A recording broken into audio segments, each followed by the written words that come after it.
back, relax, the show is live. From the start straight to your vibe. AC Infinity, the name you trust.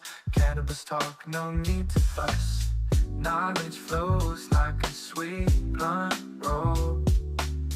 High vibes and wisdom take control.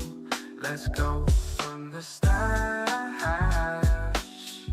Highly educational. AC Infinity. Cannabis sensational.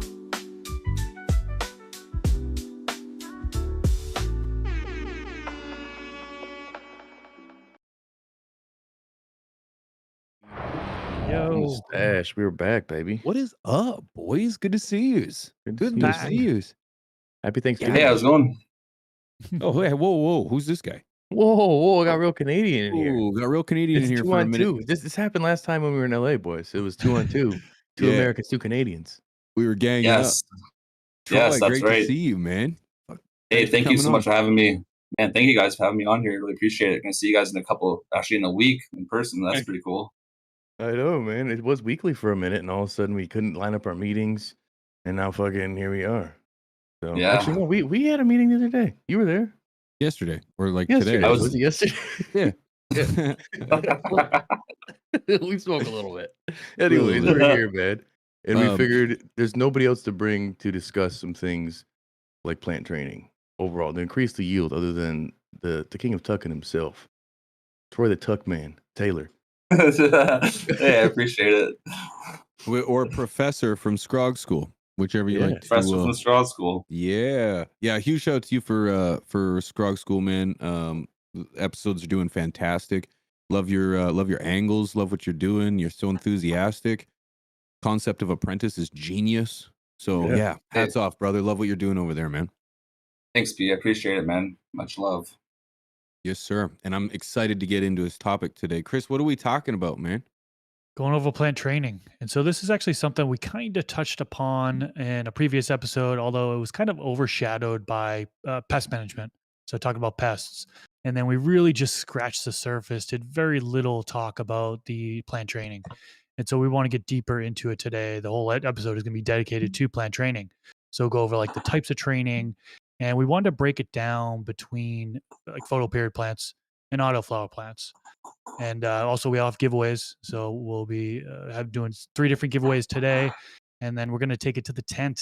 I know I got some footage and P's got some footage. So we got a whole bunch of stuff to talk about. Let's get into it. Hell yeah, man. Sweet. Let's do it.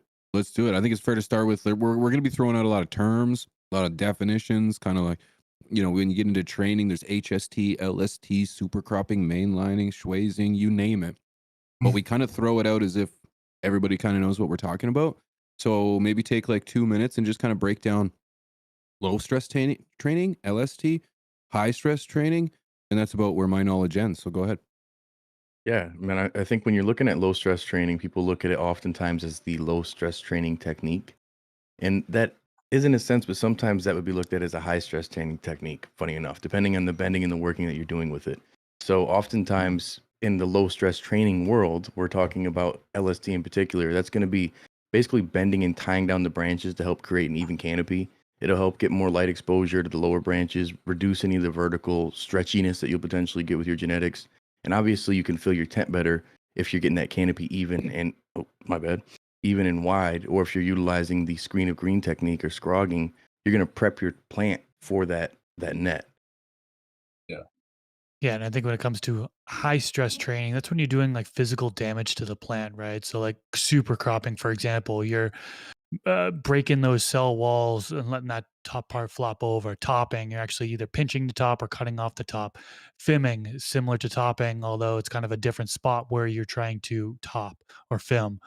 And then kind of going with LST, I think Scrog and SOG would be kind of training methods that would go under low stress training, right? 'Cause you're doing more of a bending. You're not really cutting when you're doing this. Well, actually, I guess you could do some topping and stuff when you go into Scrog. It can be a little bit more complicated, but for the most part, you could just get away with just LST when you're doing the Scrog, and of course SOG. Screen of green, where you just got that one core coming up and a bunch of different plants. So Then you also Yeah, got that's pruning, which comes into like kind of, I guess, gets merged into the training category, right? Lollipopping, defoliation, swazing, all of those kind of get looped into it as well. Although it's more of a pruning because you're actually taking off leaves, for example, or branches. You know, if you're lollipopping and some branches don't come up as far as you'd like them to, you remove them. So Yeah, and I would even go as far as arguing like at a certain point your pruning is the stress training as well, based on are you removing dead and decaying leaves or insignificant branches, or are you removing stuff that simply doesn't fit your course of action or your way of growth, trying to manipulate that growth. So yeah, this is a great one to talk about. And Troy, man, you've done very well with the screen of green and training those plants. um and something like that starts really early. Yes. Yeah, for sure, definitely. So like right now, I'm at that stage of like I'm gonna start doing the other training on my plants. So they're like 2 weeks old, going on 3 weeks old. So yeah, we gotta start bending them over, opening up the lower branches to the light. So like kind of like what I'm doing is I'm tricking my plants into thinking like they don't know where the top is anymore because I make my top of my plant the same level as pretty much the first nodes of the plant. That's how aggressively I'll bend it over, and then it just grows up from a bush at that stage. What would you say is your favorite training technique? Obviously, you could say scrogging, but what would you say is your favorite technique to get that desired outcome? Yeah, like I say early training is my favorite. Like I love getting the plants at the stage they're at right now in my room and just putting that first bend into them, and then after that, like a few days, start tying down the other branches. They start catching up, and everything starts going quick. So I start tying down other branches. That's my favorite part. Is man, is like the pre-training for the scrub. So the first month of the whole plant's life, the first month of veg is hands-on fun, training the plant, pretty much making it and forming it into what you want it to be. Yeah, Yeah, and I think that's really like that fun part of shaping the plant. When you're doing the low stress training or the bending or the tying, oftentimes there's tools you can utilize. I'm using the bud hugger. Shout out to the bud trainer fellas over there. And to be able to pull that plant down to shape it the way you want, especially if you have a long, gangly freak of nature like some of the ones I've been growing, that peanut butter breath. Mine has the morphology exactly like yours did, Chris. Just lanky, shitty to manage. The canopy's ugly. So tying it down, I needed to tackle it a little bit earlier. And I think that's a key thing. If you're in a photo period or in an autoflower, you're going to have to start really early to be able to bend some of these genetics down or to work them. But do you guys prefer, I think we'll go across the board, do you prefer immediately tying it down or do you top right away to split the canopy, so to speak? I usually top right away. That's my first, usually, unless it's an autoflower, then I'll just do bending. What about you, Troy? yeah. My first go-to is always bending. I don't normally even top my plant unless like I'll top my plants only when the main stem is like starting to get too thick for me to keep on tucking under my screen. So it becomes a point where it's like I'm gonna snap it because I keep my screen so low that like when I all of the other branches they tuck nice all the way through veg. But sometimes that main stalk, if I don't top it, it gets too thick. And I have to top it to like just get the two lower nodes coming off. They're skinnier. I can keep on tucking them. So yeah, I just like to bend it first move. That's the first thing I do is bend the branches. Yeah. Yep. What you be? Yep, same here. Trying to make sure that you're having a direct and immediate impact on that plant. The wonderful thing about being an indoor grower is that you have control over the plant's height, its size, its structure. I know you can do this outdoor too, but typically when you're growing outdoor, it's farther away from the house, or maybe you got more than one plant, or so on and so forth. But generally speaking, I know you can train indoor or outdoor plants, but a lot of times we're even starting indoor before we even move outdoor. But I'll digress. Bending over is by far the most used technique that I use. Using it early, using it quick, aka super cropping. Twisting and then bending that stem over into your fingers, and then I do that to every single branch that comes off of that, moving forward. So super Yeah. cropping So for it's me, like, number one. well, I think that's where the misconception for a lot of people is they'll think that they're doing a super crop by tying it down. And that's where you're getting the low stress training method. And you can do both. You can harden it up, you can snap that branch without breaking it, and still tie it down to get that vertical growth to kind of chill. But in a sense, a lot of people I think also have to take in consideration genetic specific, like Troy was saying. Some genetics he's got to treat a little differently, and he's going to have to top that. P is a brilliant guy and makes his life easy, and will get rid of those genetics that don't make sense in his growing method, so he doesn't deal with that, Mm. which is brilliant. I need to do more of that. But Yeah. it comes down to, I feel a lot of times how you're going to tackle that genetic will be your own personal style, but then that particular cultivar and the morphology of it too. Because some of them I start off right away and they're so bushy that I don't have to do a whole lot of topping to it. Prime example would be the Chillet OG. That one was just, it's self topped, I feel, when it was young. It was bizarre, man. Like it was immediately a pruned plant. So then all I was working on then was just bending her down. So it just, I think, depends on the plant how you'll tackle it right away. I completely agree. And yeah, this is a perfect example. We just went around the table here and everybody does it differently. And I think that's one Yeah. thing to just a good takeaway for the folks that are tuning in and maybe new to growing is there are so many different ways to go about it and so many different styles to go about it. I like to top first. Pigeons likes to do the super cropping. But Troy likes to bend down, and Rob brought a great idea. Brought up a great point that you don't have to do train the same way for every plant. Is what I'm trying to say. And yeah, with the Mm. Chillout OG, that's. I'm glad you brought that up because that is a plant where I don't typically top right away. Like I'll let it grow up, and it typically stays squat. At least a third generation typically does. First and second generations, you could get some more stretchier ones, but third generation, the ones I've grown have just stayed squat, and it's usually just bending. It's so I avoid that topping process altogether. Yeah, and that's the thing is, when you get into a commercial grow setting, they often keep things the same and do it the exact same way. He's doing like a micro commercial grow in the sense he's keeping his process right and tight, and I think I need to adopt that personally. But it comes down to you got to know the genetics before you start doing things a certain way. Like I've topped certain ones, and I feel like I've made them more lanky and gangly when I should have been super cropping them right away. You can tackle multiple varieties of it, but that recovery period is important too.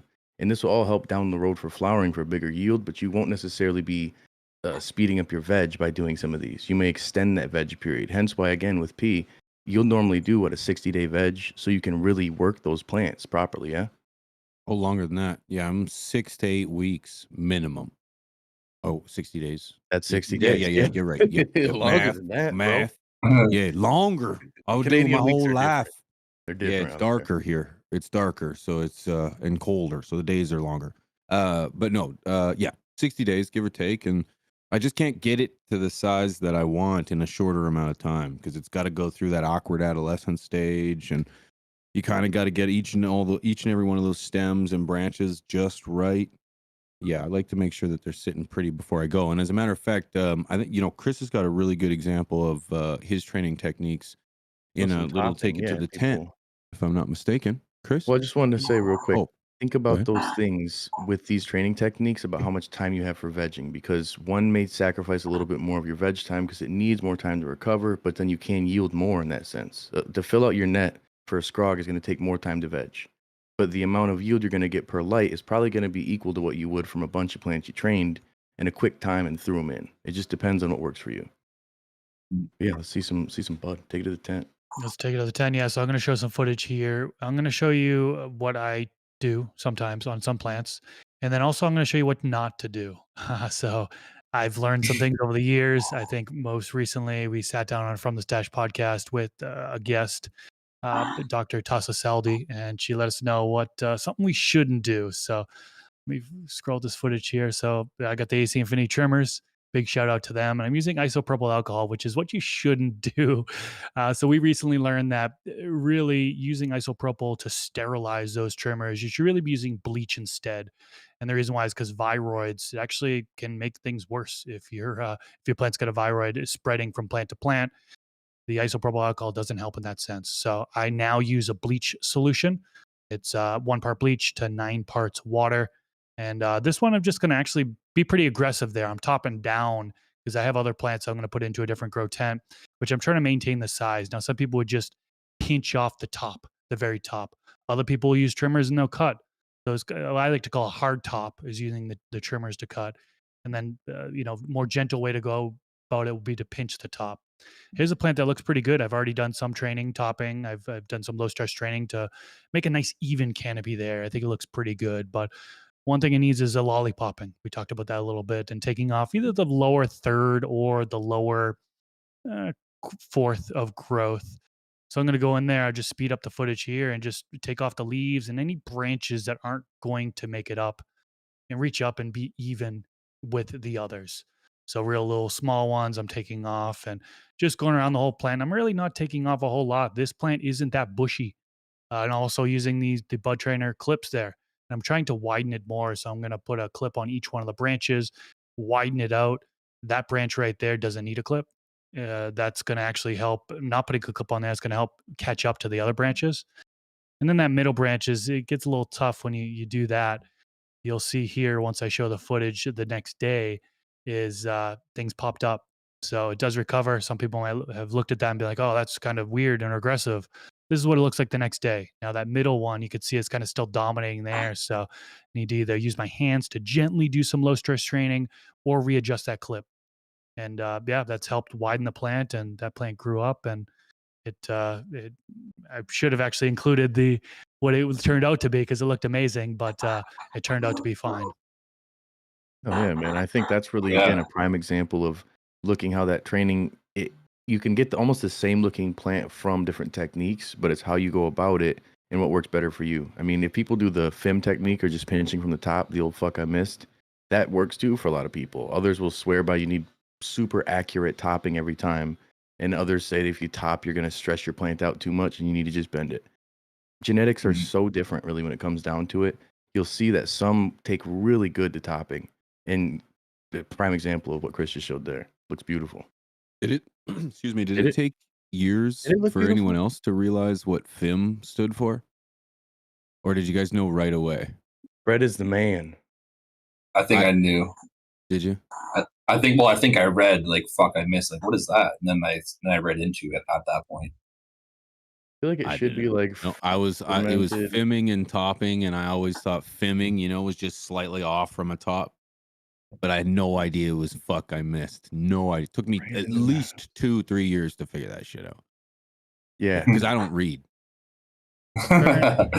Allegedly, that story is a little bit skewed. that's what I heard as well. I So was just gonna say. Oh, yeah, Kyle. Shout out to Kyle Cushman. He yeah. worked at High Times, and he had mentioned that he got a question in for High Times, and it was about talking about how the FIM happened, and we went to top, and then it went off into multiple areas, and the guy signed his name, FIM. So that's actually where it came from. So I don't know what's true and what's not, Oh, but That's what I read. Yeah, I think yeah, somebody. is that what Yeah, Cushman says? Kyle Cushman, yeah, yeah. Fuck, Huh. dude, I should like have put that. we don't Chris. have, we have these like gems from our community that come from a time where it's like this stuff was invented, right? So it's like Yeah. that's pretty sweet. All right, I'm rolling with the film. I asked everyone in the chat, what do you guys think? I What does will it say stand for? that, but I think that again, the masses of people have adopted their own thing. So it's Oh, one of for those sure. things where Like somebody be like, "This 420. is when four, yeah, boom, boom, Yeah. take it right out of my Right. mouth." This is so. Right. There's a lot of weed lore, we'll say, and Cushman definitely knows his stuff, but I've always known it as "fuck I missed" I forever. have no Yeah. direct source of fuck I missed other than random articles on the internet with nobody able to claim or point. If Cushman can tell me with somewhat certainty, at least with some receipts, that this is, I'm willing to believe it. I'm willing to believe it. I love it. I love it. I don't want to perpetuate some truth instead Yeah, of yammering yeah. about lies all the time. Well, You know? again, I don't know. Like, it's one of those things where it's hard for me to even say lies. Where it's like, did he show the receipt? No To be like, idea. here's the article where somebody did it right here. Well, but It's that's like I Like like talked Kyle about on my Cushman, Guard but Dog there's podcast. That's what well, I happened. like Kyle Cushman, but there's been a lot of people who come in are of really, course. really critical on some of the things he's stated in the past because some of them are a little trichromy. So it just makes people be like, "What, brother?" I Yeah. don't know. Our entire history is literally made up of he said, she said. Every genetic Pretty line much. that we have post 1930, really, because everything Yeah. post prohibition, that's when I'm going to argue that like shit really started to get figured out. Wouldn't we? It's he Essentially, said, she said, and I love Todd McCormick. Many blessings to him. He is an OG. And at a certain point, at what point do we just say, I don't know? They do? Maybe? I don't know. But yeah, it makes for great conversation regardless. Yeah. But I'm curious what people in the chat say. Well, there's like a But dude who's go ahead. online who's been saying he invented the hash hole, and he's like, "No, bro, it's a white dude with dreads. He's like, I invented that. I'm the guy, bro. Everybody else stole it." And it's like, really? So it's always hard to tell. Like, I feel like it's one of those things where whatever you use for your definition of it, it could be Fred is missing.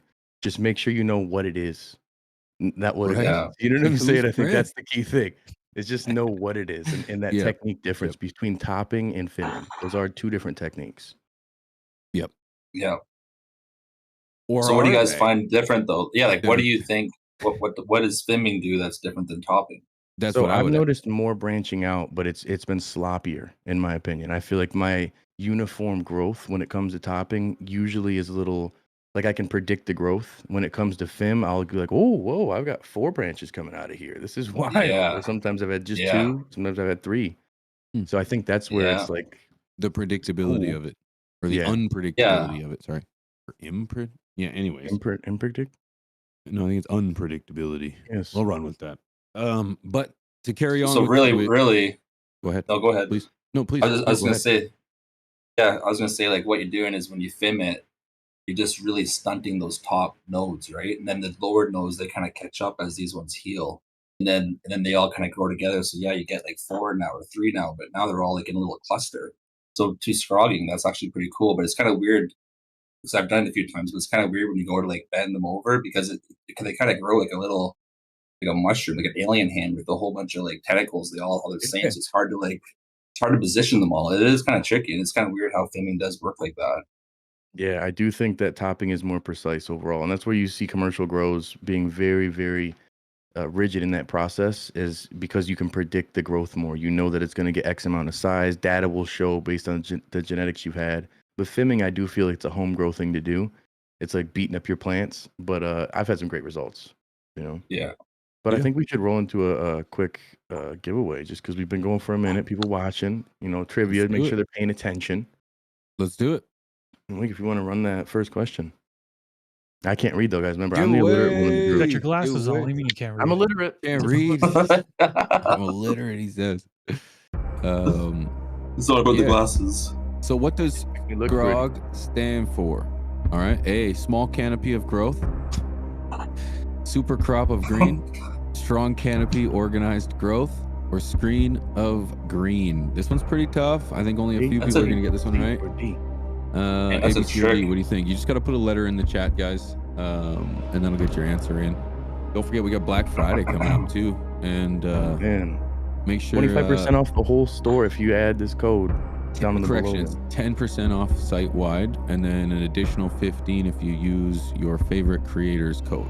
Is So that it'll math be- not 25? Depends if you use an additional code. Well, you did say 25 site wide With the So code. with Yeah, so it's like it's 10% site wide, and then with code it's another 15% on top. fuck yeah. The third time you hear it, it sounds great. That's what we're talking about. You got D. And we D do have a is code the for you answer. guys. Green of Code green. the stash 15. That one will get you the additional 15% off. And this giveaway that we're rolling right now is for Stash Blend. So USA and Canada only. You'll get a bag of Stash Blend. And the answers are flying in here. Lots of people picking the right answer. We're just waiting here for the winner to be chosen with Nightbot, and then we'll announce your name here. I believe we have Fantastic. Brandon on Good the luck. ones and twos tonight. Shout out to Brandon. Missing Shout out Sid the Kid, Brandon. but we got Brandon out Man. here in the game. It's my That's the dog. name of the Brandon. plan. Brandon. See what I did there? like that. Yeah, I like that. pretty sweet. Pretty sweet. Congratulations to everybody. Don't forget 15% with our code. Either way, the math is there. Up 10% north. site wide. Yeah, Up fourth north. time hearing it's the best. Congratulations, Up North. Up north, nice. North is the I like winner. that name. Don't forget, if you didn't win and there's stuff you want to check out, you can go to stashblend.com and you can get yourself a bag. Of course, that's America only for the time being. And Big sales though for Black Friday make for sure you Stash take Blend as well. advantage. Yeah, take advantage. Black Friday, baby. Starting tomorrow. Up north, make sure you Sweet. send an email over to giveaways@acinfinity.com. Screenshot of this, making sure that's you, who it is, and the address where we ship this to. Much love. Congratulations, Up North. Yeah, congrats. Oh yeah.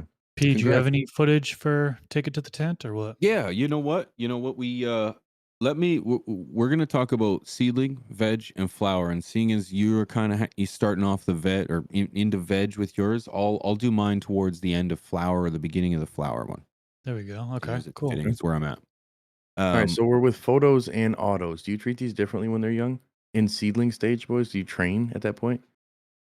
Because we're thinking long term, we're thinking longevity because we want to get more of a yield. We want a fat growing plant, a big bush that gets us that bow or more per light. If you Yeah, consider the well, seedling stage, the first 2 weeks, the answer for me is no. So I usually same. do training. I start roughly around day 20 is roughly when it's grown big enough to where I'm going to do that first topping, like I mentioned, or bend down if it's an autoflower plant. That's me personally. How about you, Troy? Yeah, that's pretty much how I would do the same thing. I train my plants at the same stage as that. With autoflowers, you got to keep in mind though, the more stress you apply to an autoflower, that it might start to want to kind of flower sooner. Some of them, not all of them. Some of them you can like bend over and do a whole bunch of stuff to until they flower. But you still got to keep in mind that applying stress to autos can really make them want to start to switch their life, right? So yeah, I wouldn't train the autos aggressively, but I would definitely put a good bend on them by day 20, like Mr. Grower would do. Oh, yeah. P, I know you go hard in the paint pretty early on. What about you? So we're talking babies to working their way to teens. When are you starting to attack? well, yeah, when I take my autoflower seeds and I flick them across the room, right? And then I I grab was my waiting for photo that. seeds and I slam the soul just like that, boy. No, I'm just playing. God, people hate me and they got good reason. It's good. Um, You're killing it with the trolling of the autos. I really the think it's a good thing. yeah, but there's a lot of great auto breeders out there that I just love. They're doing incredible things, and I just think of them. They're the ones I think of. Okay, They do know keep that you doing have your a sense thing. of humor. Yeah, thank God they still like me. Those They're ones still good like people. me. They say in public. So anyways, yeah, you go aggressive. You got to go hard, man. But it really depends on what you're doing in life. Like, what are you trying to get? I recently grew some um chill out OG, and that was almost a year ago now. But the idea when I went into that was I kind of wanted to see what my boy was doing behind the curtains with this one. I didn't do a damn thing to it. I gave it minimal training, like kept the canopy clean and even. No, sorry, kept the bottom clean and let the canopy go. And that was great. She turned out wonderful. I didn't get a huge harvest off of it because I didn't do any work to get a huge harvest off. Weed was great, and that was my mission. Now I'm growing genetics I've never grown before, but I'm putting them through the ringer because I want to see. No, I want as much weed as possible. That's really just what it is. I just need as much weed and a big variety. So it's like that's why you said earlier that I'm very particular about which ones make it to the next stage, and that's because it has to fit my regimen or it doesn't work. It might be a good plant. It might have good quality smoke behind it, but if it doesn't fit and it doesn't have its little structure that's going to make its way in my tent, it does not go. So it's like it's really pick or choose. So the genetics are very important always, but so's your mission. So's your mission.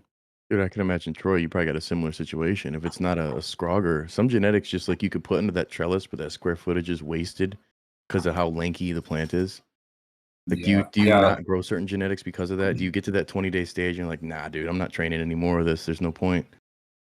No, man. Dude, to be honest, I'll scrog anything. So like, I'll just keep at it. It depends on how many plants I have on the go. To be honest with you, like right now, for example, I have more plants than I need, so I will get rid of a few, and I will keep the ones that are a little bit more lengthy. The shorter ones I'll probably just put aside and give away. So if I only had a few plants and like they were short plants, I would still spend my time and I would still follow my schedule as in 2 months of veg. I would keep on doing it. I would keep my screen low. I would keep on tucking. I would defoliate a little bit more of those big fan leaves that are blocking all those nice lower branches because sometimes on those shorter bushy plants, those fan leaves can get really big and like they're really blocking inside that plant. Um, I'd even like work the par on my light. Sometimes I'd turn the par down and make my plant stretch a little bit. If it's a little shorty plant, like just doing little tricks like that, raising the light really high, turning the par down, help try to make it encourage it to stretch a little bit. So yeah, I don't know, that's how I would do it. Well, no, I mean, it makes sense. It's like that's where you get to that point. You're 20 some days into it. You're like, all right, well, I'm gonna veg this one longer. You have an auto. You kind of don't really have that choice then. So you get to the point now where it's like, all right, I'm gonna have to grow this plant out. I've only done so much training that I have. It's a little bit different of an approach. I feel like really you stop at this 20-day mark. That's my only similarity between how I treat photos and autos. After that, it's like I'm doing more meticulous work on the plant. I'm stripping it down. I'm working it enough that probably wouldn't work so well on an autoflower at that point, personally. Yeah. What do you Yeah, I so we agree. go hard into the paint. Okay. We train hard, pretty heavy. I would say most of us. If you're topping and you're bending, we're all going pretty heavy. How long do you guys go for? I already said 60 days, kind of 8 weeks for myself is pretty generic. Rob, behind you. Oh Oh, my, you fuck. were You just about startled the shit out of attacked. me, brother. Holy, he came up so fast. Oh I God, I heard a had your noise. back. I had Let's your go, back. Kim. Goku. I know he was gonna throw something at you. I saw. My heart I was had your scared for a back. minute, brother. No, you didn't need to be scared. I was watching. Good. In my So back, thank God. I'm 60 days. I'm 60 days. Sometimes I'm 10 weeks. Where are you guys at? And like, Length, you're talking like, The sorry, veg, Length of to work it through veg your because your you're training training. in that period. Yeah, how long are you gonna train it through that veg cycle? I'm gonna train my plants right until 14 days in the flower because I'm gonna keep on tucking. I tuck all the way through to 14 days in the flower, so I'm training for ultimately say like 8 weeks. It's like 2 months I'll be training for. So then add another 2 weeks on top of that. So I'm training for 10 weeks altogether. Yeah. It makes sense though. You gotta think about it too. That training doesn't stop if you're doing that method. If you're doing the Yeah, Scrog method, you're not gonna top your plants 14 days into flower. You're probably not gonna film your plants 14 days into flower. You may no. tuck them a little bit, but you're not, like if you're not in a trellis, you know what I'm saying? But at that point, like you're gonna keep scrogging until you don't have that plant growing anymore. So that does make sense. A lot longer of a period. Yeah, yeah. What about you, Chris? I got I usually do, roughly depends on genetics, like you mentioned before. Some stretch and I flip flower sooner rather than the ones that stay squat. But roughly 45 days in veg, and then when I flip to flower, I'm still doing training. I'm still bending. Sometimes in the center branches, I can't really bend down successfully, so I usually super crop in the middle, and so I'll have that flop down. Then those outer branches will kind of grow up. So yeah, I'm going up to 3 weeks in veg until the stretch really stops. That's when training stops for me. Yeah. I think that really is the biggest factor is like if you have something like a scrog that you're doing, you're probably gonna have to keep working that plant to effectively have the scrog. If you're gonna have your plant in open space, you can let it grow out at a certain point. Like you do your training, you do your work, and you're like, all right, let's give it 2 weeks even, and then let's flip to flower. Or let's put it all the way in and let's just let it stretch and see how the plant grows. Some will get crazy, man. Like that donut's triploid 3 times the size. So I needed to tackle that different as where I've got this the menthol from Compound Genetics. One of them's tall and lanky. One of them's short and squatty. It did not stretch at all, like not a fucking inch. It's the same size it is. And I wish I would have done more work because I thought I'd have 3 more weeks. I could probably spread it out a little bit more. But a lot of times it's like the limitation of autoflowers is it flips to flower. The limitation of your plant is you flip it to flower. So you can take that plant and make it bigger and bigger. Peace had whole grows that are just one big plant, two big plants because he's made them massive. You look at Troy's, man, he's got a whole light dedicated to one plant. It just depends if you want to dedicate that much time to training it and feeding it. Because as you're training it more, the plant's going to be hungrier too. I just think you're rewarded so much more when you train your plants because it's like, regardless, like you're not even going to be, the plant's not even going to be really mature enough in 4 weeks. So a veg. So what? Another 4 weeks, you could double that and increase your harvest numbers significantly. Or you go 4 weeks, let her go. It's just, I understand why people wouldn't train because I do it myself.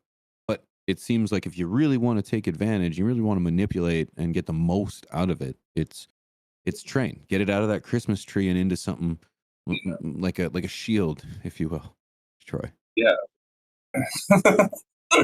Now, this is where my biggest criticism of autos comes in is when people start to train them. because yeah, you can when I started growing in I think it was 1941, you couldn't actually train an auto. I think it was Einstein sprinkled a little dust on there, and then autos were trainable now. Originally, In yeah. in Him or it was 2014, Tesla. 2014, you were able to train autos now. And the thing is like when you start to prolong the vegetative state of an auto, why are you growing an auto? Just grow a photo. You can grow huge autos, but why not grow a photo? And I understand you'd be like, well, those genetics didn't come in auto. Well, then sure. But that's where my argument is. If you're going to train an auto, just grow a photo. I mean, it makes sense. It's trying to get, I think, the most out of it as much as you can. But I get what you're saying. I think it makes it so you're extending that period of time. What's the advantageous point of having the autoflower at that point? You know, it's my argument before with autos is look how many harvests you can get in a year. And then once you're trying to stretch it out as far as you can with a massive pot and all the training you can, I just don't think you necessarily have the same oomph. You know, you're going to be able to get more out of your photo. That's just preference. So I don't know. In the chat, let us know below. What do you guys think? Autos versus photos in terms of your training. Do you have better results by being able to switch to photos for this lengthy period, or can you tackle it in this little short period, like window? I've seen Chris. Go ahead. I was gonna say I had a lot of people on my Garden Talk podcast over the years, and we've had people who specialize in growing autoflowers, and I see a theme between them, which is very little training. You know, the people who are growing for yield don't top. They don't even really bend the plant either. They do leaf tucking only. So they're only tucking leaves down underneath branches, allowing those branches to catch up. And of course, there are other methods in order to kind of get a bigger yield. But as far as training alone, a lot of people that I'm talking with don't even do any training. They just do leaf tucking. And which makes perfect sense. They're Yeah. you're growing Different autos, training you're not technique. looking to train it. That makes perfect sense. And of course, the key with an auto is that you can flower that sucker under 18 and 6. So that's a huge advantage as well. So you can train this thing in, say, a 4x4 or 8x8 with other vegging plants in there. So there are some advantages. Whoa. There are some advantages. Friggin' English. Whoa. There are some advantages, but yeah, one thing Chris mentioned, and this will be able to segue me into my take it to the tent, is the training continuing into flower. Often it's forgotten or not taken into account that the first couple weeks of flower are a stretch period. That's the time. Not all genetics are the same. It's always the caveat, but the reality is rule of thumb, if I can say that still. Yeah, we can now, can't we? Anyways, is that most genetics are going to spend the first couple weeks of flower stretching. And I personally want to continue the exact same technique that I was performing in the veg stage into the flower stage. And a good example of that is this right here. So this is my 4x4 tent with, I got 5 different girls in here. And as you can see, they generally have the same morphology, the general structure. They're spread out, kind of like that, the Hanakia kind of look, Yes, if I may. Yeah. And they're starting to node out really nice. It takes up the full space. You can see my wonderfully placed humidifier back there trying to do a little bit of work. But I wanted to show you that pots are strategic. There's 1, 2, 3, 4, 5. Oh shit, there's 6 in there. Okay, I couldn't see when I was counting on the camera. So there's 6 plants in there, anything between banana jealousy, peyote skittles, GMO crossed with frozen lemonade from my boy Swank, and Gelato 41 backcross from Seedsman. And it's really all about training because as you can see, there's a few of these tops that are dominating more than others. And it's not by much, thankfully, because I tried to keep similar plant morphologies together. But if it starts to get a little bit out of hand, the idea is that I am still going to come in here and start training them. And the exact same technique is going to be used. I'm going to grab them by their stems. I'm going to try to bend them over and fill them out so that they're going to be pointing towards the walls of the tent rather than the roof of the tent. And this is week 2 and change in flower. And I'm still coming in here and bending them down. so that they are all even. And I'm going to continue this until I can now identify that the stretch is over and that it's building buds. And huge shout out to Stash Blend, because Stash Blend is powering this garden. And if it wasn't for that, incredible. I'm very thankful that I have the extra silica to help me with the development of the cell walls, to give me a little more flexibility and malleability to those as I'm training them. But that's coming into the 3rd week of flower. So that was a lot. Beautiful. Plants look Yeah, they great. look great. Fantastic, man. Yeah. Canopy's looking great. See, that's the prime example of you can do one big plant that'll look like that over top, or you could do a bunch of them and fill in that canopy. But the goal is to make that canopy as full as you can. If you can manage it, man. And he's killing it. Great work. Thank you, Yeah. boys. And a part of Stash Blend, obviously, the reason we put that together, not to show out the product, but is some of the makeup in there. And one of them, you look at your plant is going to be getting worked and beat up and kind of just morphed, so to speak. So you need things to help strengthen that plant to be able to put it through the ringer. And one of those majorly beneficial things would be silica. And I think it's slept on heavily for some reason in this space. Chris has put me on to more stuff with his amazing show, Garden Talk, with just the scientists talking about things now deeper into even trichomes and how silica is more important than just for the cell wall. But Chris, do you want to break down a little bit of why silica is important and beneficial to those who do want to bend the shit out of their plants and to get a good yield? Yeah, so silica is one of the actually non-essential element. So you have essential elements that the plant requires, and you have non-essential. Some silica is actually essential in some plants, such as like horsetails, for example. But in cannabis, it's non-essential, but it's extremely beneficial, and it's one of the most studied elements that there is. It strengthens cell walls. Rob already nailed it. Improves stress tolerance, resistance to disease, resistance to pests, increase nutrient uptake, take better water retention. So the list goes on. Resistance to lodging, that's another one. And then, like you mentioned, it helps with trichome structure. And this is one thing where actually, one thing I learned is from Dr. Bruce Brugby. Got to shout out the source here. He had mentioned we had showed a electron microscope, and it showed a zoom in of a trichome that was not fed silica, and then a plant that had trichomes that was fed with silica. And you can see there was much more structure to it. It was a lot thicker all around, not just on the trichome, but the base as well. And that's what I was a big believer of. Right? When you can see all of that going on, when you can see that change, that difference, that's when I was a big believer of it. So yeah, I think I agree with you, Rob. It's one of the most slept on elements that there is when it comes to growing cannabis. Because it's non-essential. Because it's the same argument people say, oh, you just beat your plant up, you put it outside, you don't need top, do none of that stupid shit those guys on YouTube say. It'll still grow. It's like, yeah, but I'm trying to get the most bang for my buck and get the most out of it and trying to do the most I can with what I have. That's where calcium's another one people sleep on oftentimes. It's essential for the cell structure and growth. It's going to help prevent, deficiencies over time. In veg, you're going to want to be using it more, obviously, but calcium is one I think people don't look at as something that'll have your plant strong and healthy, especially as you're really working it. That's why when you see LED introduced in a lot of people's grows over the years, they've noticed their plants all of a sudden need more calcium. The plant needs to work more. And I think that's where introducing some of these non-essentials are essential, in my opinion, if you're trying to push your plant further. Agreed. Good call. Yeah, I agree. I think it's giveaway time, right? It's giveaway. I was just away? gonna say real quick, as someone who manipulates and touches and bends every single branch on my plants, you can tell when there's silica in the mix and when there's the right amount of silica. You can feel it. They're malleable. It's not like bark. It's not like me, like thick and stiff and shredded. It's like a little bit softer, more like my inner self, a little softer, a little bit more malleable. You get to know that's them, where if you're not doing that, you'll notice that, like, if you've never done it and then you add it, you'll notice the difference. You don't notice the difference if you've never done it. You're like, why is this plant like harder? winter Why does my tires. buddy look like this? It's like winter tires. Anyone who shits on winter tires has never used winter tires. And then you put winter tires on, you're like, wow, I'm convinced. Yep. Yeah. I think it's the same thing, just real quick, with beneficial bacteria. And that's why we made Stash Blend. It's something that's an affordable, easy way to get these things that people sleep on that we've been using for years. And it only makes sense to add these things to your garden. Like, if you want to do more than the basics, run it.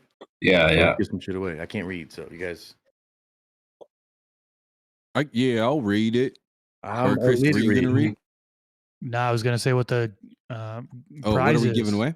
That's a good Six idea. inch inline fan. This is again for USA and Canada only. And yeah, why don't you read it off, P? Let's do it, baby. Let's do it. Wink, what you got? Hit me with the link. What do people say FIM stands for in plant training? Is it a curse word that's clearly covered up? I missed. Fine induced management. C, fully integrated method. D, flexible intensive maintenance. False. Or what do you think? Just put your put a letter in the chat, ladies and gentlemen. You'll have an opportunity to take home a whatever Chris said before I started talking. 6-inch inline fan from AC Infinity. Good choice. Good choice. Yep. Inline changed my life, I'll be quite honest, because that was the first time I was able to have my equipment talk to my fans, my exhaust. It was like, wah. Game changing Talk for me. Equipment talks back. Mm-hmm. Hey. Stop touching me. Sorry. We have Hey. Frick I missed. Frick. Now that's what people say it Frick. stands for, but where it originated from, this is a debatable one. Go check out Garden Talk. Chris has an episode, and even for the Autoflower conversation, Chris just had an episode drop last week.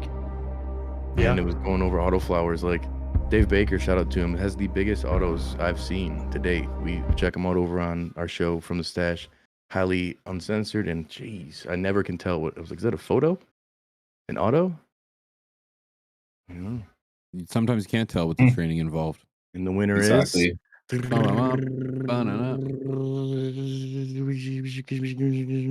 a little interference here on Rob's end. Can't go that fast. The tongue only rolls so long. I'm just not that guy. I'm not that guy. And the winner is that was this is a very dramatic drum roll. Brandon, Yeah. thank you for that. So when we get the winner, we'll say it on there. Yeah, But where do we go next? So our plants now, we're pushing it into the flowering point, and we've utilized all these things. What about maximizing that space in the tent? You know, what about getting the most in your room? Because maybe you did this just a one plant. Like what are some things we're gonna do to get the full square footage out of it? I think this is where Troy is just the specialized guy, and we Dr. haven't given him a Troy. whole lot of time to do the talking. Yeah, man, talk to us about kind of maximizing the space in the tent, and also using a trellis net. That's another key piece of equipment or tool, whatever you want to call it, that people use in order to kind of maximize space while they're training. Yeah, so basically, once my plants, like I'll veg them for a full month. That's including my germinating, seedling stage. That first month, they're going to be like big enough now because I'll be training them, opening up the branches like we just discussed. And I'm going to set my screen on top after that first month. From there on, I just like start tucking my branches where I want them to go, but I should back up just a touch. When I put that first screen on, I actually grab branches at that point and I position them in my screen. Like say I want one branch going that corner, one going that corner, because they're all just not perfectly sitting where you want them. You gotta actually now manipulate them a little bit. So and then once I get to that point, it's another month of me tucking. So now I'm just gonna keep on tucking, come in my garden, I would hang out with my plants, tuck a branch here, tuck a branch there, just keep on tucking all over the place. Once you tuck a branch, you got to think like in a few days that branch is going to be tucked like 4 or 5 times, but what comes off that branch is other branches, because now all those lower branches, they're at the same height as the top of this branch still. So now they all just start shooting out little branches, 2 of them here, 2 of them there. Then you start working those branches on this side of the screen as you keep the one branch going straight towards the corner that you directed. The side ones come off. With those side branches, sometimes I bend them back towards the center of my screen, because now I got to fill up the center of the canopy too, or of the trellis or the straw screen, right? Because when you first put your screen on, you're directing them all this way. So with those side branches, you can bring them back towards you, towards the center of the screen. Yeah, man. So after the second month of me doing that, basically, sometimes it's shorter, sometimes it's like 7 weeks, sometimes it's like 6.5 weeks. It all depends on how much I fill my screen up. And I'm in veg, I only want to fill my screens up like say 60 to 80%. Depends how fast the plant is growing, but I don't want to go any more than 80% filling up my screen during veg. Then I'm going to flip my plants to flower, split the light cycle to 12-12 because I'm always growing photoperiod plants. And then I'm going to keep on tucking during that flower stretch, like we're talking about now. Do you keep on training during flower? Yeah, I keep on tucking my branches. If I run out of space on my screen during that flowering stretch, I'll have either a second screen to put on, or I'll use a super cropping technique on certain branches to keep the canopy even. So I'll just go to one branch over here. If it's too tall, and I'll just pinch it, roll it, super crop it, and then it'll just slowly recover as the other ones kind of catch up. But I only do that for like short period into flower, not too late into flower. You don't want to super crop your plants. Yeah, that's pretty much how I do my training. Bro, Well, I you ever need me to tuck a branch, you tell me who it is and I'm on it, bro. I'll tell you right now. no. The way you Well, I the think way you said it, yo, I tuck a branch. I was like, oh man, I was ready to fight. You said it, and it was like I was ready to go. tuck a I branch was like, on I Fremont if tuck they a act branch crazy. too, bro. Just mention it. Say the name. So Well, and I that's think genius. when you look at the way that you're growing, you have a soil bed too, and Cannabis Luke's doing the same thing. So you're essentially going to be able to fill it up with either one massive plant or multiple plants, and I think that's where the length of time that you have for that veg period is the beautiful thing, that you're able to work this more and more. The autos, not so much. A sea of green, not so much. It's going to be limited based on that space. While you still want to fill it out, all of that extra vertical growth and all of the tucking that you do wouldn't necessarily help unless you have the space, that you're working with in terms of the base, and that being that massive soil bed. Are you still using that for this run? Yeah, I have two of them. I have a 3x3 and I have a 4x4 directly right behind me here. And like you said, I only put one plant in them, and like they get bigger, they get huge in the living soil. It's actually pretty crazy how it works. But yeah, they get really big in there. Yeah, I mean, the roots are able to grow through that massive space too. I think that's the Yeah, big difference too, and it gives you more time to be able to let the base grow, the plant grow itself, and then you can work it and get it through that trellis to be a freak of nature. If you're doing this in a tent, you need to obviously have one that's the size of it. So if it was 4x4 or whatever space you're using to fit in there, but it'd be the same concept. The only difference is you can't go outside of that trellis. like as in like, are you talking pot size? The size of the pots?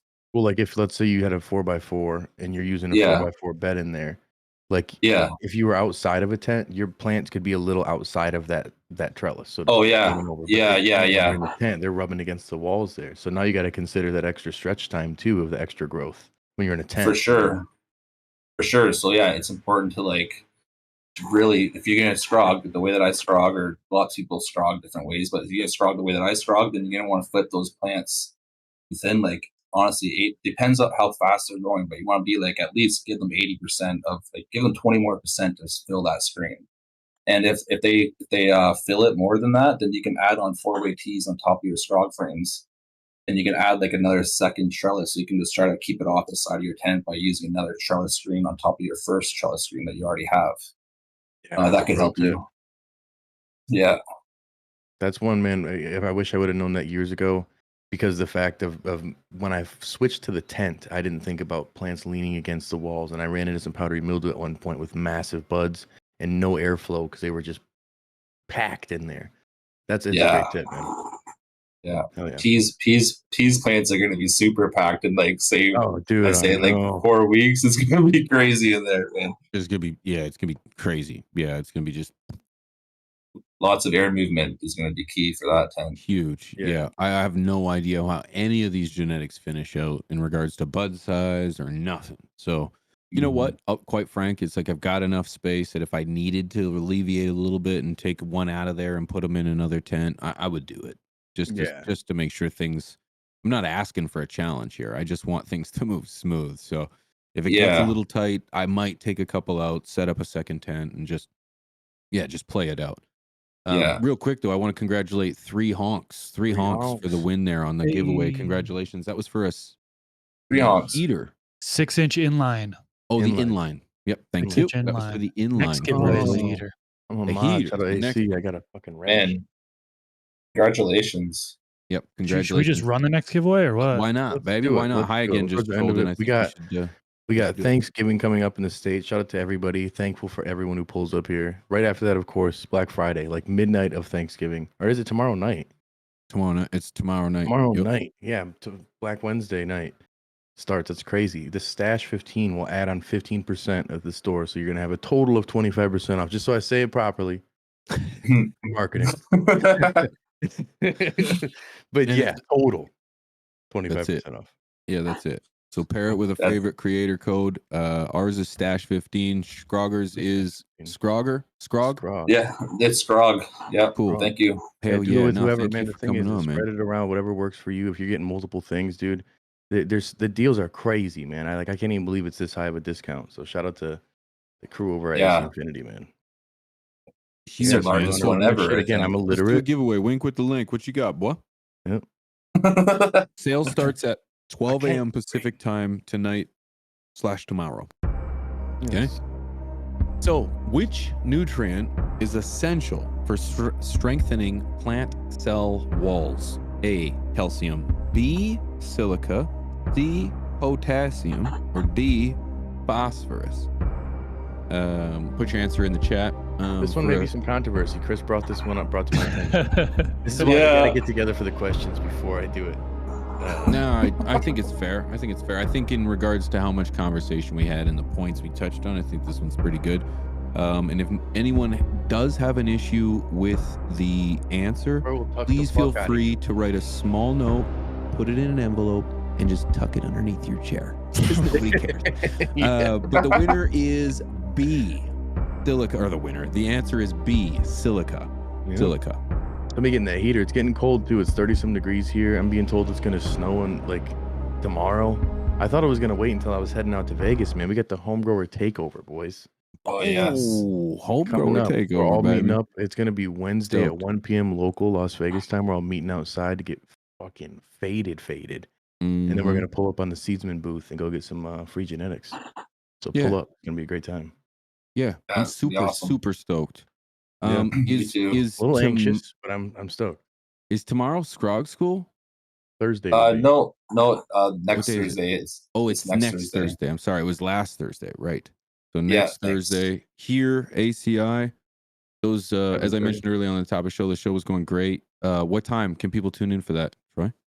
Yeah, thank you, man. It's 7 p.m. Eastern Standard Time every other Thursday. So not this Thursday, next Thursday we'll have episode number 3. It's going to be about plant training. That's pretty crazy, eh? Plus we're going to be doing transplanting, and we will be showing how to mix some Athena blended line nutrients up. Oh yeah, man, that's gonna be good. I'm using the Fantastic. blended line right now. Funny enough. Hey, Bori Grows BX, congratulations. Congrats. You got yourself a heater. You're staying warm. Email giveaways at acinfinity.com with a screenshot. Make sure you are who you are and an address as well. So there's not a bunch of back and forth. Congrats. Appreciate everybody who got involved with that. And if you Yeah, didn't win the congratulations. giveaways, or if you're outside of the US, I should say, US, Canada, also there's a giveaway in the comment section. So leave a comment on this video, leave some positive vibes for us, and AC Infinity will pick a winner, which is worldwide eligibility, $100 store credit. So you still get a chance to win something. And with Black Boom. Friday on the doorstep, baby, you could be saving some coin. So that $100 could get you pretty far. And if you missed out on it all, you can still win if you go to stashblend.com and or acinfinity.com and use promo code TheStash15. All right, you guys won't miss Yeah. out. Yeah. Yep. And that was a just lot of real fun. quick on that last question, just I want to clarify on what I meant on the question. So Chris did bring a prime thing to my mind. Calcium also is the factor too. So A and B could have been both A and B. But that's weird to put as B. So Yeah. No, it's silica. That's a hill we're dying on. Don't forget, tomorrow's Wednesday night. We got T with P. Going to be diving into all things nudes, culture, science, health, you name that. We're going to be live tonight, too. Maybe getting down some PUBG. Getting into some trouble if I had some takers. Bring your brewski or dooski, brother. We got to Oh, get yeah. you into PUBG, Troy. We're gonna get What you is- into yeah. PUBG. It's 4 peeps, Yeah. Brett. You 4 could be peeps. you could be one of 4. Well, It's send me a okay. DM. Done. I'll I'm slide in. I'm a slide. I want to give a huge shout out to everybody who showed up tonight. Thank you so much. Congratulations to all the winners. Just a reminder, email giveaways at acinfinity.com, including a screenshot of you logged into your account with your mailing address, just so it saves a whole lot of emails back and forth. And then we'll make sure to get that shipped out right away. If you get in contact from anybody in regards to all 4 of us and our ACI saying that you win something, it's not us, okay? Bullshit. Don't fall for any scams or any kind of unnecessary malarkey, because it's going around and unfortunately it can be hard to tell. No one's going to pay for nothing, or you won't pay for nothing if it comes to giveaways. So No. no one sends money. But Well, that thank being you to said, we're Wink. not going to be live Thursday. Just so you guys Mm. know, normally we're live on Thursday. It's Thanksgiving, so we won't be live, but we do have a new episode dropping on Sunday from the stash. Garden Talk on Saturday. Tea with P tomorrow night. And yeah, we'll be back soon. We won't be live next week also. Changing the schedule a little bit because we're going to be on the road. MJ, we got MJ traveling, man. BizCon. We'll be live probably Traveling on coming our up. Twitch channel potentially, but Yeah. probably not over here. So Yeah, we'll there see you won't be a guys the show next time. week. There won't be a show next week. So tune in 2 weeks from now for the next highly educational. I'm Pigeons. Huge shout out to Mr. Groa and Rob, but more importantly, thank you, Troy, for showing up today. We appreciate you, brother, and Wink for everything, and you guys for watching. Much Appreciate you love. guys. Appreciate Thank you guys. you. Happy Thanksgiving. See you Peace. later.